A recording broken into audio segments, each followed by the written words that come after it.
आज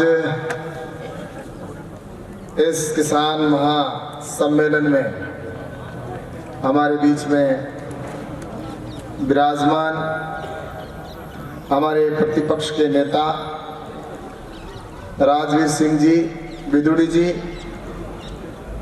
और हमारे बीच में हमारे किसानों के नेता और जिनका अभी ओजस्वी उद्बोधन हम सबको सुनने को मिला, ऐसे हमारे विनोद जी भाई साहब शेरावत जी और हमारे जिले के अध्यक्ष देवेंद्र जी सोलंकी, महामंत्री रविंद्र जी शर्मा, विनोद जी भारद्वाज हमारे महामंत्री और जो हमारे इस जिले के शहर प्रभारी संजीव जी शर्मा और नील दमन जी खत्री हमारे पूर्व विधायक और हमारे अशोक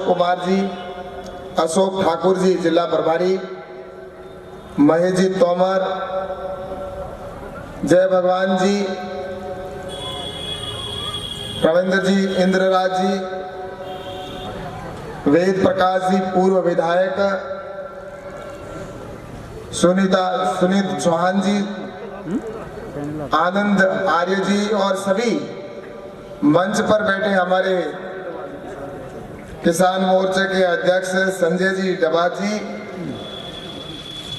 और प्रदीप जी ठोलेदार जी और सभी मंच पर बैठे अतिथिगण और सामने विराजमान सभी किसान भाइयों और बहनों, आज मैं बात की शुरुआत उस जगह से करूंगा क्योंकि पूर्व वक्ताओं ने जो विषय रखे निश्चित रूप से उन्होंने किसानों की पूर्व की स्थिति और वर्तमान में किसानों के लिए जो सरकार काम कर रही है उसके बारे में बताने का प्रयास किया। और देश का किसान की एक शुरुआत अगर करें तो किसान की अगर कोई चर्चा होती है या किसान की बात होती है या कभी कहीं किसान की कोई कहानी लिखी जाती है तो उस कहानी की शुरुआत होती है कि एक गांव में एक गरीब किसान रहता था। सवेरे जल्दी उठता था, कंधे पर हल रखकर और खेत में जाता था। उसकी धर्मपत्नी उसके पीछे उसका खाना लेकर जाती थी और उसकी यही होता था कि गांव में एक गरीब किसान रहता था। कभी किसान को अमीर नहीं बताया किसी भी कहानी में। कोई अगर बता दे कि किसी कहानी के अंदर एक गांव में एक अमीर किसान रहता था, कभी किसी कहानी में नहीं लिखा गया, क्योंकि किसान की इस व्यवस्था, इस दशा का जिम्मेवार कौन है।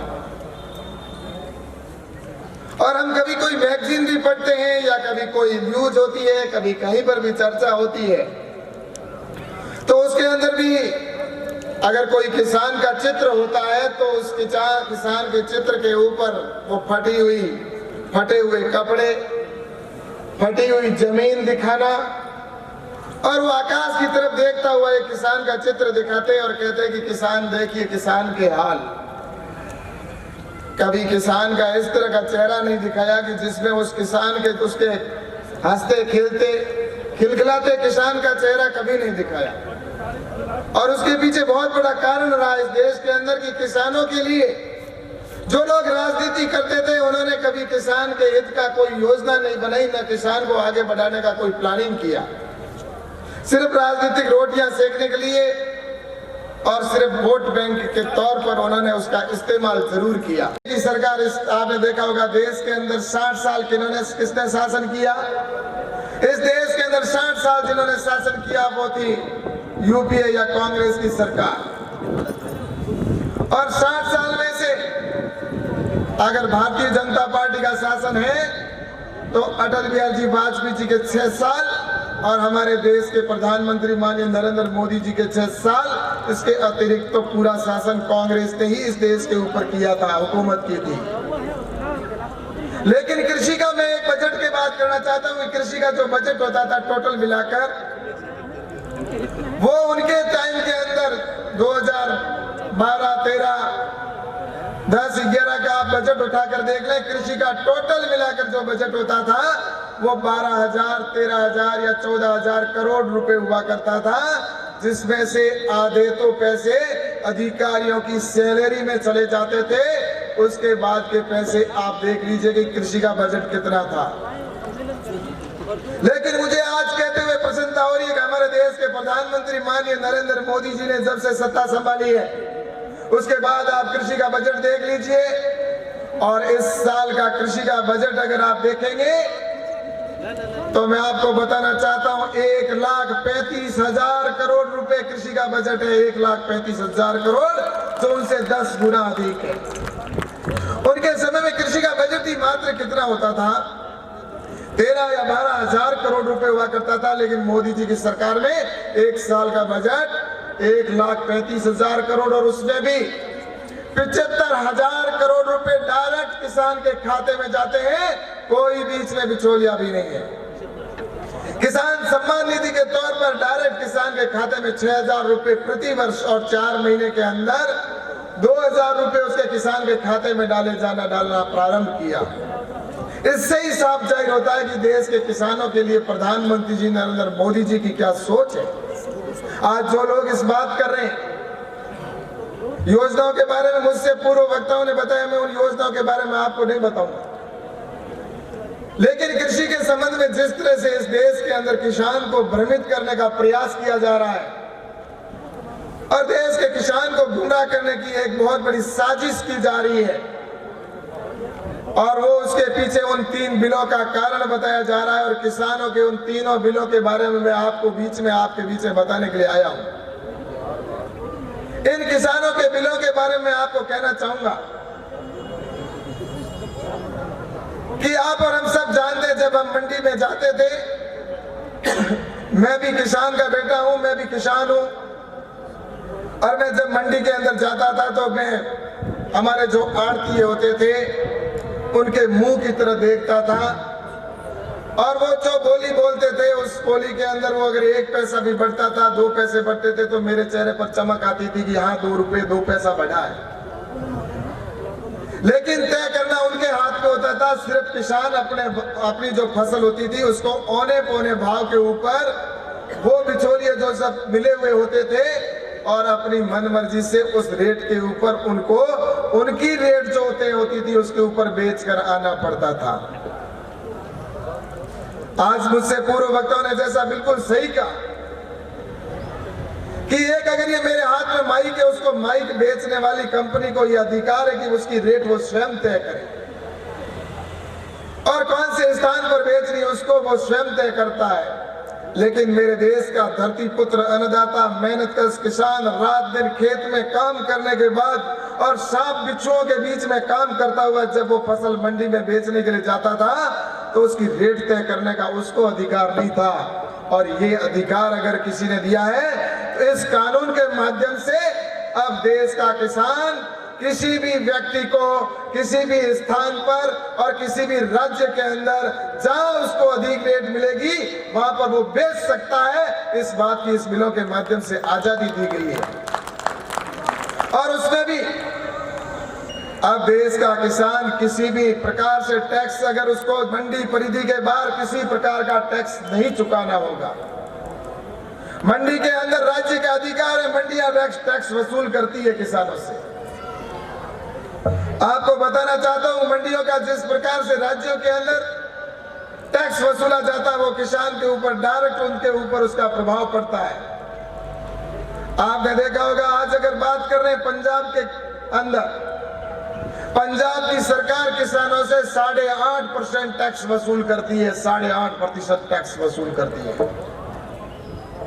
और इसी तरह अन्य राज्यों के अंदर भी जहां मंडियां हैं वहां पर मंडियों के अंदर टैक्स वसूला जाता है किसान से। लेकिन नरेंद्र मोदी जी ने इन बिलों के माध्यम से यह तय कर दिया कि मंडी परिधि के बाहर अगर कोई भी प्रकार का किसान अपनी अगर फसल को बेचता है तो उसको किसी प्रकार का कोई टैक्स न राज्य को चुकाना होगा न केंद्र को टैक्स देना होगा। यह कानून के अंदर व्यवस्था कर रही है। आज किसानों के लिए इस मंडी परिधि के बाहर बेचने की आजादी मिलने की वजह से अब देश का किसान किसी भी राज्य के अंदर जहां भी चाहे वो बेच सकता है, ऑनलाइन बेच सकता है। अपने पास में जिस तरह से प्रधानमंत्री जी ने इनाम मंडी के माध्यम से अपने जो इनाम मंडी हर पंचायत को जिस तरह से हर देश की लगभग 1000 मंडियों को जोड़ा है इनाम पोर्टल के माध्यम से, और इसी के साथ जो हमारे एफपीओ है उनको भी उसी तरह जितने भी फार्मर प्रोड्यूसर ऑर्गेनाइजेशन है उनको भी उसके साथ में जोड़ दिया है। और अब किसान घर बैठे अपने उत्पादन को जहां वो ऑनलाइन देखकर जहां उसको अच्छी रेट मिलेगी वहां पर वो बेच सकता है। और इस बिल के माध्यम से बेचने के इसको स्वतंत्रता मिली है। और इसमें हमने ये प्रावधान किया है कि जो भी किसान किसी भी व्यापारी को बेचेगा तो उसको 3 दिन के अंदर उसका भुगतान करना पड़ेगा। ऐसा कभी कानून नहीं बना कि उसमें 3 दिन का प्रावधान हो, या तो किसान अपनी रोकड़ पैसा देकर खरीद बेचे अगर उसको कहीं पर भी विश्वास हो। किसान स्वतंत्र है और उसके अंदर उसको यह प्रावधान किया गया है कि किसान को उस व्यापारी को 3 दिन के अंदर भुगतान करना होगा। और अगर वो नहीं करेगा, किसान अगर कोर्ट में गया तो उसके खिलाफ कानूनी कार्रवाई होगी और सरकार उसको पैसा दिलाएगी। ये एसडीएम कार्यालय के अंदर ये व्यवस्था कर दी गई। उस समय रेट कुछ अलग होती है। हमने देखा है कई बार आलू के भाव देखे हैं, आलू बोता है उस समय तो 25-30 रुपए होता है, लेकिन जब आलू पक जाता है उस समय जब मंडी में लाता है, सेब की अगर फल है या किन्नू की है या किसी प्रकार का अगर कोई फल है तो उसकी भी हम जब इस फसल को बोता हूं उसका मुझे सही रेट मिलेगा कि नहीं मिलेगा। इसलिए इस कानून के अंदर हमने ये प्रावधान किया है, किसान अपने फसल को जिस सेब को 20 रुपए के अंदर व्यापारी और किसान के बीच में करार हो गया और रेट तय कर दी कि मैं 20 रुपए के अंदर बेचूंगा 100 रुपए के स्टाम्प पर। और इस समय अगर फसल पकी और उस समय अगर रेट घटकर और उसकी अगर मान लो 10 रुपए सेब की हो गई, उस व्यापारी को खरीदना ही होगा। अगर नहीं खरीदेगा तो उसके खिलाफ कानून आएगा और ये व्यवस्था की गई। और इसके अतिरिक्त अगर मान लो रेट बढ़ गई और जिस समय किसान ने फसल पकी और उस समय रेट बढ़कर अगर 30 रुपए, मैं आपसे कहना चाहता हूं कि इसमें पहले भी वक्ताओं ने बताया, मैं निवेदन करना चाहता हूं कि इस बिल के अंदर विपक्ष जिस तरह से कहता है कि यहाँ पर हमारे कई लोग आएंगे, अंबानी आ जाएगा, अडानी आ जाएंगे, कॉर्पोरेट जगत के लोग आएंगे, किसानों की जमीन को हथिया लेंगे। मैं आपसे निवेदन करना चाहता हूं कि इसके अंदर जो करार होगा, जो समझौता होगा वो सिर्फ फसल का समझौता होगा, जमीन से संबंधित किसी प्रकार का शब्द का प्रयोग नहीं होगा। और इसमें यह भी है जो पहले कई हमारे जैसे विपक्ष के लोग या कुछ कह रहे कानून चल रहे, उसके अंदर तो जैसा कि अभी पहले भी वक्ताओं ने कहा कि जमीन की हम बटाई पर कोई भी व्यापारी आएगा तो उसको दे देंगे कि ये इसको 2 साल के लिए 5 साल के लिए पहले देते थे या 10 साल के लिए देते थे, कहते थे कि उसके ऊपर अतिक्रमण कर सकते हैं। लेकिन ये जो प्रधानमंत्री जी ने कानून बनाया है वो कानून नहीं है जिसमें जमीन को किसी को देने का प्रावधान नहीं है, क्लियर कानून के विरोध में है। इसमें सिर्फ समझौता होगा या जो करार लिखा जाएगा वो किसान अपने खुद के खेत में जो उसकी फसल होगी उसी का करार होगा। जमीन पर जाकर जिस तरह से अभी कई किसान है, किसान की जमीन पड़ी है और किसान चाहे तो किसी व्यापारी को देकर कि तुम फसल को बोवो, पकाओ या तैयार करने के बाद में बेच सकते हो, तो ऐसा उसमें नहीं है। इसके अंदर सिर्फ और सिर्फ जमीन है, उसका कोई लेना देना नहीं है। इसके अंदर जो समझौता होगा वो सिर्फ फसल का ही होगा। और इसके अंदर जिस तरह से हम जमीन देते हैं वैसे जमीन देने का प्रावधान नहीं है। किसान फसल खुद बोएगा, किसान का ही खेत होगा और सिर्फ व्यापारी आएगा जब फसल पकेगी उस समय। उससे पहले किसान के खेत में व्यापारी को कोई आने का अधिकार भी नहीं है। इस कानून में ये कर दिया।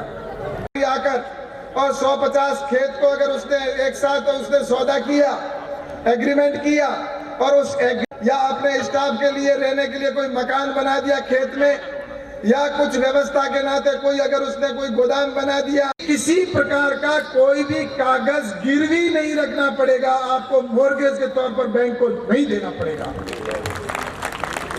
ये सब किस लिए हो रहा है? ये सब किसानों को आत्मनिर्भर बनाने के लिए किया जा रहा है। ये किसानों के लिए प्रधानमंत्री जी की सोच है। 1 लाख करोड़ रुपए एग्रीकल्चर इंफ्रास्ट्रक्चर के ऊपर खर्च होगा।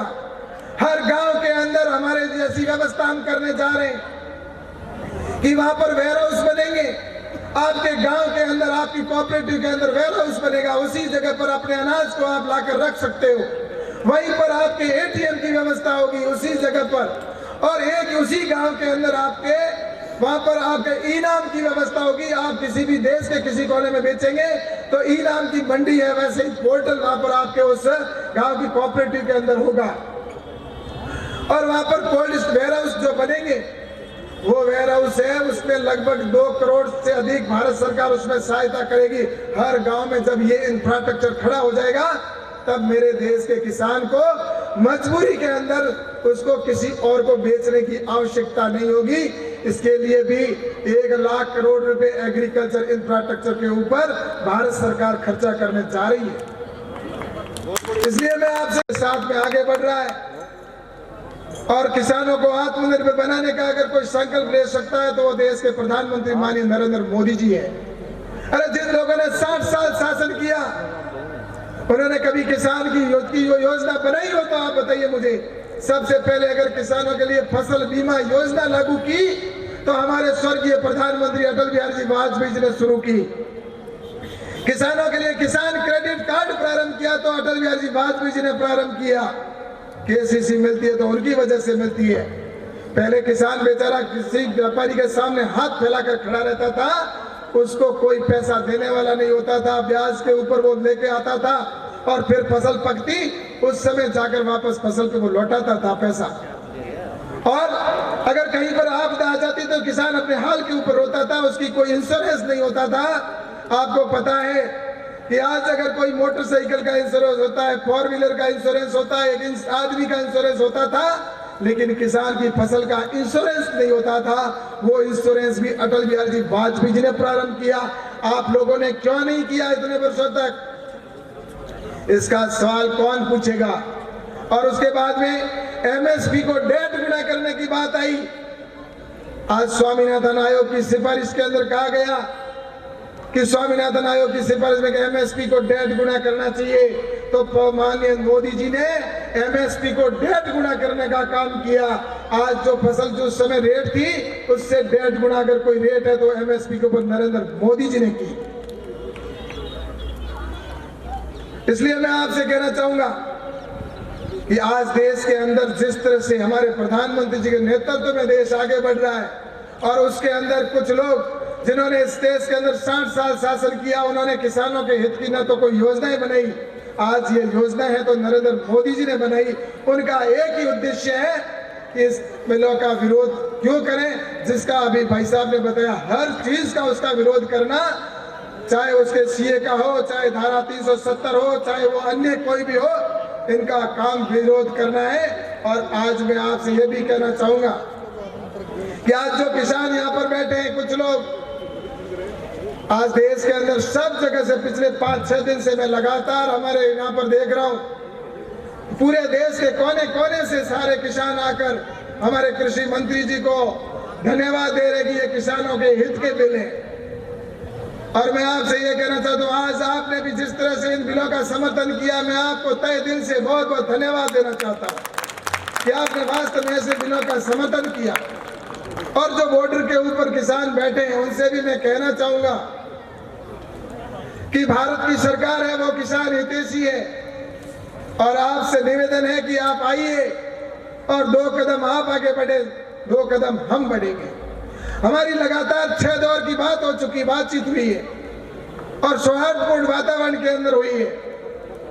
और आज उनसे भारत सरकार निमंत्रण दे रही है कि आप आइए, अगर आपको कोई भी इस कानून के अंदर संशोधन की आवश्यकता लगती है तो उसके अंदर संशोधन करने के लिए भारत सरकार तैयार खड़ी है। और उसके बारे में हमने उनको लिख के भी दिया है, कुछ विषयों को लेकर जो उनकी शंकाएं थी, और उसका समाधान भी हमने उनको बताया है। लेकिन मैं आप सबसे ये कहना चाहता हूं कि अब इस आंदोलन के अंदर कुछ लोग ऐसे हैं जो लेफ्ट के लोग हैं, नक्सलिस्ट, जो उसके अंदर कुछ लोग घुस चुके हैं, या खालिस्तान का जो नारे लगाने वाले वो लोग उसके अंदर घुसने का प्रयास कर रहे हैं, उसके अंदर घुसे हुए हैं। और वो नहीं चाहते कि किसी तरह से किसानों का समझौता हो जाए और किसान को हक मिले। और वो वही लोग हैं जिन्होंने इस देश के अंदर 60 साल राज किया, वो लोग और विपक्ष उसको बरगलाने का काम कर रहे हैं। लेकिन किसानों के हाथ जोड़कर उनसे निवेदन करना चाहूंगा कि आप आइए और इस देश के किसानों के लिए ये बिल है, वो एक किसानों के जीवन में परिवर्तन करने वाले हैं और किसान को आत्मनिर्भर बनाने वाले हैं। और किसान आत्मनिर्भर बनेगा तभी हमारा देश आत्मनिर्भर बनेगा। और इसीलिए हमारे प्रधानमंत्री जी ने देश को आत्मनिर्भर बनाने के लिए बिलों को लाए हैं। और इसलिए आप सबको मैं धन्यवाद देता हूं कि आप इतने सभी समर्थन के अंदर आए हैं। आगे भी आप इस बात को नीचे तक जो हमारे किसान भाई हैं उन तक इस बात को पहुंचाएं, यही निवेदन करना था मुझे। आप सबने मेरी बात को सुना है, इसके लिए आप सबको बहुत बहुत धन्यवाद। जय हिंद, जय भारत। बोलो भारत माता की, भारत माता की जय।